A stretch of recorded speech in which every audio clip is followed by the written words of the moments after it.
Hey guys, what's poppin'? J'espère que vous allez tous bien, que vous avez la patate, la pêche, la forme. Bienvenue sur ma chaîne merveilleuse. Et dans la petite leçon du jour, on va faire de l'argot. On va s'intéresser à un seul mot que l'on va pouvoir décliner dans différentes situations. Il s'agit tout simplement du mot freak que tu as probablement entendu dans des chansons, des films ou des séries. Cette leçon sera relativement courte, donc avant que j'oublie, pense à t'abonner à cette chaîne merveilleuse, laisse un petit commentaire si tu as une question qui te taraude et bien entendu, n'oublie pas de lâcher un petit pouce bleu. So let's not waste any more time and let's have a look at this. Donc pour commencer, bien entendu, il est important de préciser que le mot freak est un mot qui vient de l'argot. Donc ça fait partie du langage informel. Je te rappelle que l'argot est le langage utilisé tous les jours dans la rue, dans la vie de tous les jours.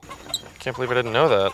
D'ailleurs, on va voir si tu as une bonne mémoire. Je t'avais dit dans la vidéo précédente comment on dit argot. Mets-moi ça dans la section commentaires. En tout cas, pour faire simple, pour que tu comprennes ce qu'est l'argot, ce sont généralement des mots qui ne sont pas dans le dictionnaire ou qui sont pris du dictionnaire mais dont le sens et la signification a complètement été modifiés. Et bien entendu, quel est le public qui utilise le plus l'argot? Je te le donne en mille. Les jeunes. Alors, lorsque tu veux dire que quelqu'un pète les plombs en anglais, tu peux utiliser un dérivé de freak et ce sera freaking out. Du coup, lorsque quelqu'un pète les plombs, la version classique sera he is going crazy. Mais la version argot sera he is freaking out ou she is freaking out. Thomas, you must have been freaking out. Si quelqu'un te dit « you are a freak », la signification va varier dépendamment de la personne qui te dit ça. Cette expression peut avoir donc un sens positif ou un sens négatif. Mais globalement, cette expression est utilisée pour dire que tu es fou, que tu es quelqu'un d'un petit peu dérangé. « You're a freak ». C'est notamment le cas lorsque c'est quelqu'un que tu ne connais pas ou que tu connais que très peu qui te dit ça. Par contre, si c'est un ami ou un pote, éventuellement, il n'y a pas vraiment de connotation négative. To the council, you are a freak.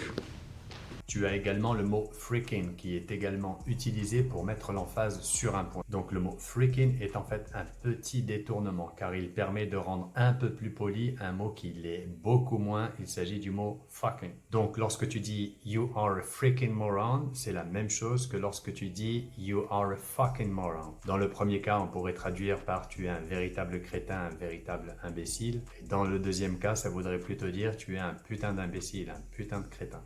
That's easy for you to say, Dano. You're a freaking doctor.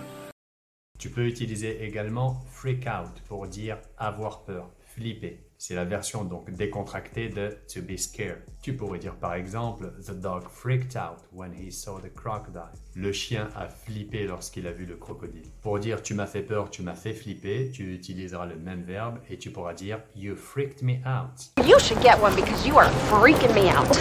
You freaked me out, man.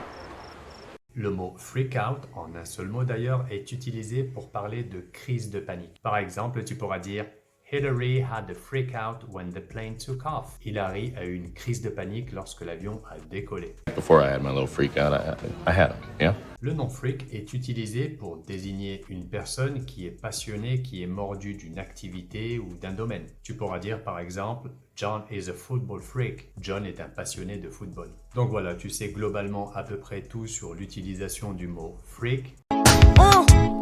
And if you don't know, now you know. N'hésite pas à me mettre en commentaire un exemple sur l'utilisation du mot freak, que ce soit sous forme de nom, d'adjectif ou de verbe. N'oublie pas de t'abonner à cette chaîne merveilleuse, de commenter et de partager ce travail autour de toi. So, thanks for watching, just take care, have a lovely day, of course, stay safe and talk to you soon. Cheers!